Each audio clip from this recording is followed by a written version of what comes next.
الحمدللہ وحدہ والصلاۃ والسلام علی من لا نبی بعد اما بعد۔ مشاہدین کرام،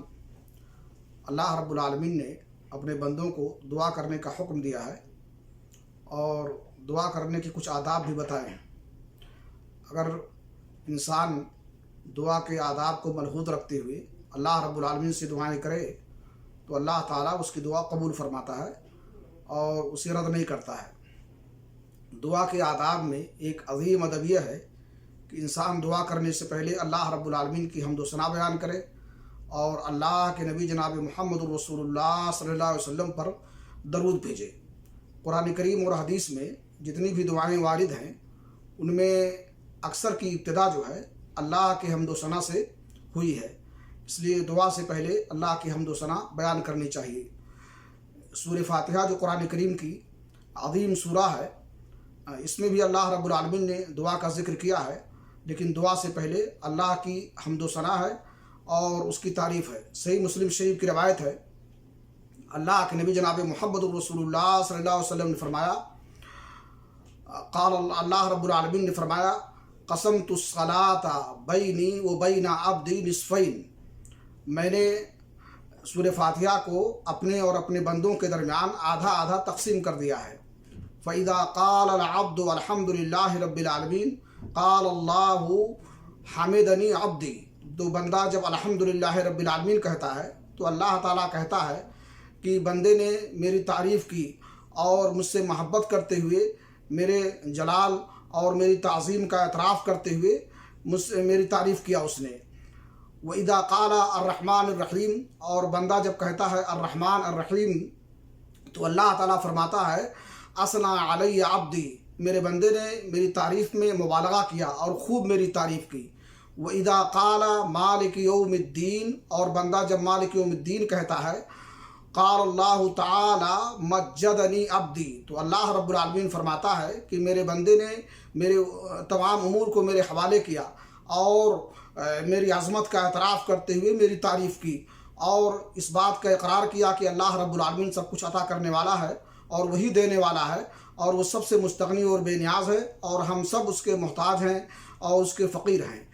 وَإِذَا قَالَ إِيَّاكَ نَعْبُدُ وَإِيَّاكَ نَسْتَعِينُ، اور بندہ جب کہتا ہے إِيَّاكَ نَعْبُدُ وَإِيَّاكَ نَسْتَعِينُ تو اللہ رب العالمین کہتا ہے، هَذِهِ بَيْنِي وَبَيْنَ عَبْدِي، یہ میرے اور میرے بندے کے درمیان ہے، یعنی اس میں کچھ حصہ میرے لیے ہے اور کچھ حصہ میرے بندے کے لیے۔ إِيَّاكَ نَعْبُدُ، یہ اللہ رب العالمین کے لیے ہے، اور إِيَّاكَ نَسْتَعِينُ، یہ اللہ کے بندوں کے لیے ہے۔ وَإِذَا قَالَ اهْدِنَا الصِّرَاطَ الْمُسْتَقِيمَ صِرَاطَ الَّذِينَ أَنْعَمْتَ عَلَيْهِمْ غَيْرِ الْمَغْضُوبِ عَلَيْهِمْ وَلَا الضَّالِّينَ قَالَ اللَّهُ هَذَا لِعَبْدِي وَلِعَبْدِي مَا سَأَلَ، جب بندہ کہتا ہے اهْدِنَا الصِّرَاطَ الْمُسْتَقِيمَ اور اللہ رب العالمین سے صراط مستقیم کی دعا کرتا ہے اور اللہ تعالیٰ سے کہتا ہے کہ اللہ تعالیٰ صحیح راستے کی طرف میری ہدایت فرما، تو اللہ تعالیٰ کہتا ہے کہ میرے بندے کے لیے اور میرا بندہ جو سوال کرے میں اس کی مراد کو پورا کروں گا اور میں جو ہے اسے عطا کروں گا۔ تو اہدنا الصراط المستقیم یہ بہترین دعا ہے کہ اللہ سے بندہ یہ دعا کرے کہ اسے صراط مستقیم پر قائم رکھے اور صراط مستقیم کی ہدایت دے، اس لیے کہ اللہ تعالیٰ جب بندے کی ہدایت دے دیتا ہے صراط مستقیم کی طرف تو اس کا تعاون کرتا ہے، اس کی مدد کرتا ہے نیکیاں کرنے پر اور گناہوں سے دور رہنے پر، پھر وہ بندہ دنیا اور آخرت میں ہر قسم کے شر سے محفوظ رہتا ہے۔ تو اس میں اگر غور کیا جائے تو اللہ رب العالمین نے دعا سے پہلے حمد و ثنا کا ذکر کیا ہے، اس لیے اللہ کے بندوں کو چاہیے کہ جب وہ اللہ رب العالمین سے دعائیں کریں تو اللہ کی حمد و ثنا بیان کریں اور پھر اللہ کے نبی جناب محمد الرسول اللہ صلی اللہ علیہ وسلم پر درود بھیجیں۔ سنن ابی داؤد کی روایت ہے، اللہ کے نبی جناب محمد الرسول اللہ صلی اللہ علیہ وسلم نے ایک آدمی کو نماز میں سنا کہ وہ دعا کر رہا ہے، نہ اس نے اللہ کی حمد و ثنا کی اور نہ اللہ کے نبی جناب محمد الرسول اللہ صلی اللہ علیہ وسلم پر درود بھیجا، تو آپ نے فرمایا عجل ھذا، اس نے جلد بازی کی دعا کرنے میں، اور اس کے بعد اس کو بلایا تو اس سے فرمایا یا کسی دوسرے شخص سے فرمایا کہ اذا صلی احدکم فلیبدأ بتحمید اللہ والثناء علیہ، جب تم میں سے کوئی شخص دعا کرنا چاہے تو سب سے پہلے اللہ کی حمد و ثنا بیان کرے اور اس کی تعریف کرے، ثم یصلی علی النبی صلی اللہ علیہ وسلم، پھر اللہ کے نبی صلی اللہ علیہ وسلم پر درود بھیجے، ثم یدعو بعد بما شاء، اس کے بعد جو چاہے دعائیں کرے۔ معجم طبرانی کی روایت ہے، اللہ کے نبی جناب محمد رسول اللہ صلی اللہ علیہ وسلم نے فرمایا کل دعاء محجوب حتی یصلی علی النبی وعلی آلہ،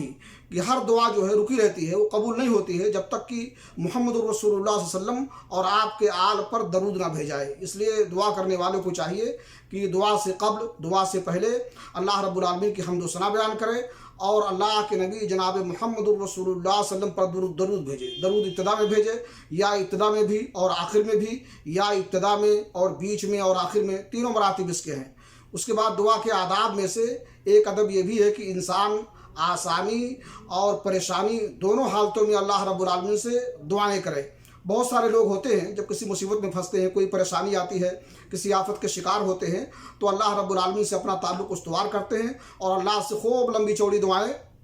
کرتے ہیں۔ لیکن جب خوشحالی میں ہوتے ہیں اور فراخی میں ہوتے ہیں، فارغ البال ہوتے ہیں، کوئی پریشانی نہیں ہوتی ہے اور ہر طرح کے سکون میں ہوتے ہیں، تو اللہ رب العالمین سے اپنا تعلق استوار نہیں کرتے ہیں اور اس سے دعائیں نہیں کرتے ہیں، جبکہ ہر حال میں اللہ رب العالمین سے دعائیں کرنی چاہیے۔ سنن ترمذی کی روایت ہے، اللہ کے نبی جناب محمد رسول اللہ صلی اللہ علیہ وسلم نے فرمایا من سرہ ان یستجیب اللہ لہ عند الشدائد والکرب فلیکثر الدعاء فی الرخاء، جس کو یہ بات پسند ہو کہ اللہ تعالیٰ پریشانیوں میں، تکلیفوں میں اس کی دعائیں قبول فرمائے، تو اس کو کثرت سے دعائیں کرنی چاہیے، خوشحالی میں اور آسانی کے وقت میں اور اس وقت میں جب بندہ صحت و توانائی کے عالم میں ہو۔